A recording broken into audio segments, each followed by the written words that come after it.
मुल्क का prime minister आप सैक करेंगे उन्हें? किसकी जरूरत है कहे मैं डेमोक्रेटिकली इलेक्टेड प्राइम मिनिस्टर हूं? किसकी जरूरत है मुझे कहने? मेरे पूछे बगैर कारगिल के ऊपर कोई आर्मी चीफ हमला करता, मैं उसको सामने बुलाता और मैं उसको सैक करता। अगर आज हमारी पाकिस्तानी फौज ना होती, इस मुल्क के, मैं आज आपको राइटिंग में देना 3 टुकड़े हुए होते। DGISI अगर मुझसे इस्तीफा मांगता तो उसे बरतरफ कर देता। वजीर आजम इमरान खान कहते हैं वो मुंतखब वजीर आजम है, किसकी जुर्रत है इस्तीफा मांगे? पूछे बगैर कारगिल पर चढ़ाई होती तो आर्मी चीफ को फारिग कर देते। वो नवाज शरीफ या जुल्फिकार भुट्टो की तरह फौज की नर्सरी में नहीं पले। पाक फौज ना होती तो पाकिस्तान के 3 टुकड़े हो चुके होते। उनके साथ जनरल बाजवा को कोई मसला नहीं हुआ। फौज हुकूमत के पीछे खड़ी है।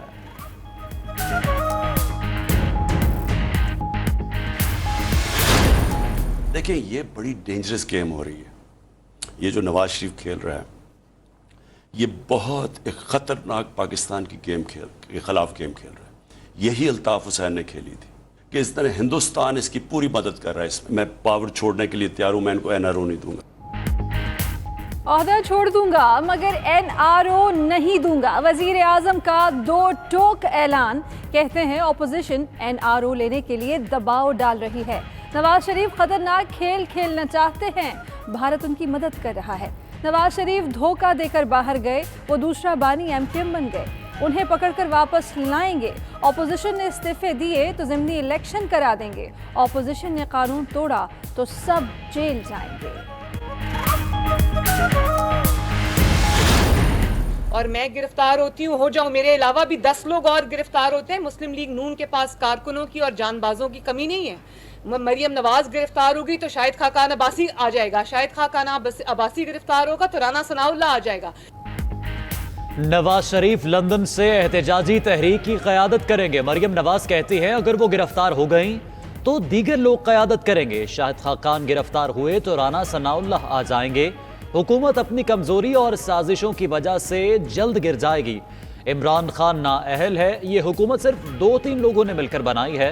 जो बोल रहा है उसको पकड़कर जेल में डाला जा रहा है।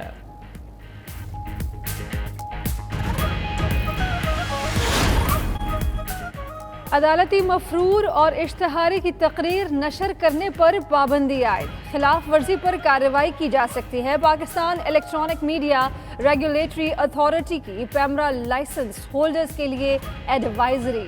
पैमरा का कहना है अगर कोड ऑफ कंडक्ट और कानून की खिलाफ वर्जी की गई तो जुर्माने के साथ लाइसेंस भी मुअत्तल किया जा सकता है। वज़ीर आला पंजाब से मिलने वाले 5 अरकान असम्बली को नून लीग से निकाल दिया गया। अशरफ अंसारी, जलील शरफपुरी, फैसल नियाजी, निशात डाहा और मौलवी गयासुद्दीन शामिल। FATF वोटिंग के दौरान पार्लियामेंट से गैर हाजिर अरकान को भी शो कॉज नोटिस जारी।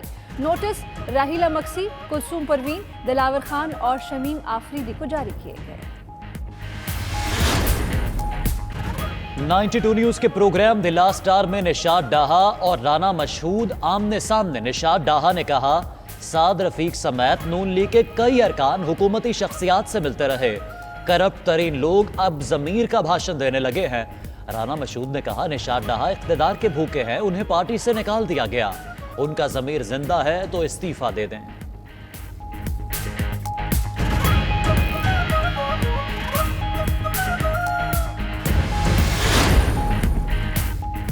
तोशाखाना रेफरेंस एहतसाब अदालत का नवाज शरीफ के असासे कुर्क करने का हुक्म। जायदादें, गाड़ियाँ और बैंक अकाउंट्स शामिल। लाहौर में 1650 कनाल ज़रई अराजी, शेखुपुरा में 102 कनाल ज़रई अराजी और मरी में बंगला शामिल। मर्सिडीज, लैंड क्रूजर्स और ट्रैक्टर भी कुर्क करने का हुक्म। अदालत में गवाहों के बयानात कलमबंद। समाअत 13 अक्टूबर तक मुलतवी।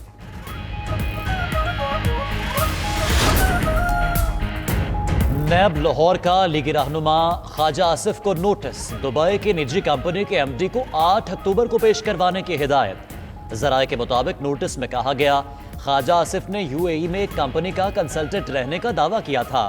खत में कंपनी के नुमाइंदे की मुतल्लिका फोरम पर पेश होने की आमादगी जाहिर की थी। उधर कराची से गिरफ्तार मखदूम जलीलुज़्ज़मा एहतसाब अदालत हैदराबाद पेश। 7 रोज़ा जिस्मानी रिमांड मंजूर कर लिया गया।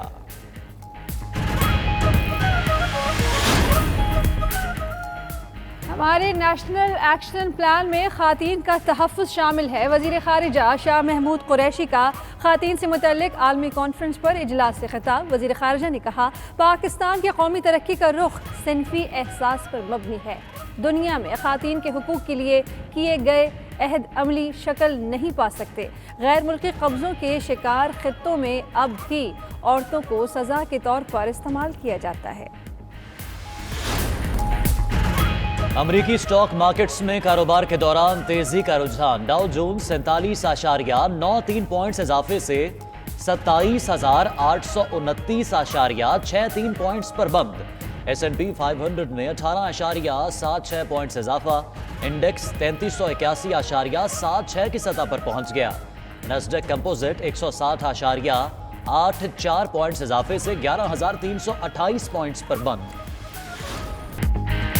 نیشنل T20 کپ کے سنسنی خیز مقابلے جاری۔ ایونٹ کے دوسرے دن بلوچستان نے سندھ کو 2 رنز سے شکست دے دی۔ 181 رنز کے ہدف کے تعاقب میں سندھ کی ٹیم 178 رنز بنا سکی۔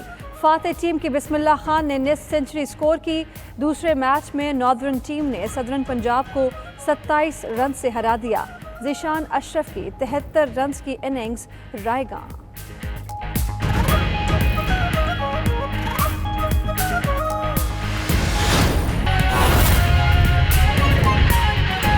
نواز شریف عدالتوں اور نظام کو دھوکہ دے کر باہر گئے۔ وزیر اطلاعات شبلی فراز کا ایسا کہنا ہے۔ انہوں نے کہا کہ نواز شریف کی تقریروں سے لگتا ہے وہ ملک سے بدلہ لے رہے ہیں۔ وہ باتوں کو الجھانے کے بجائے عدالتوں کو جواب دے دیں۔ نواز شریف 2 باتوں کا جواب دے دیں کہ انہوں نے پیسے کیسے بنائے اور جائیدادیں کیسے بنی۔ نواز شریف نے امپورٹ کے ذریعے ملک کو نقصان پہنچایا۔ آج مہنگائی کا سبب نواز شریف ہیں۔ یہ جو تقاریر ہو رہی ہیں یہ بنیادی طور پہ اس ملک سے بدلہ لیا جا رہا ہے، اور ایسے ملک سے بدلہ لیا جا رہا ہے جس نے کہ اس شخص کو 3 دفعہ وزیر اعظم کے عہدے پر براجمان کیا۔ یہ شخص اس ملک کے خلاف وہ تقاریر کر رہا ہے جس سے اس نے اربوں روپے اربوں ڈالر کمائے، بیرون ملک اثاثے بنائے، اپنے خاندان کے کاروبار سیٹ کروائے، اس ملک کی قیمت پر۔ آپ صرف 2 سوالوں کے جواب اس قوم کو دے دیں، عدالتوں کو دے دیں کہ آپ یہ پیسے اثاثے آپ نے کیسے بنائے، یہ ایون فیلڈ اپارٹمنٹس اور کتنی پراپرٹیز ہیں یہ آپ نے کیسے بنائے اور آپ پیسے کیسے لے کے گئے۔ اس ملک کے تمام اداروں پہ انہوں نے جو کرٹیسزم کیا ہے، جو تنقید کی ہے، اس سے یہ ظاہر ہوتا ہے کہ وہ صرف اپنی ذات کو اور اپنے اثاثوں کو بچانے کے لیے اس ملک کو داؤ پہ لگا سکتے ہیں۔ آپ کے خطاب میں اور الطاف حسین کے خطاب میں تو کوئی فرق ہی نہیں رہا۔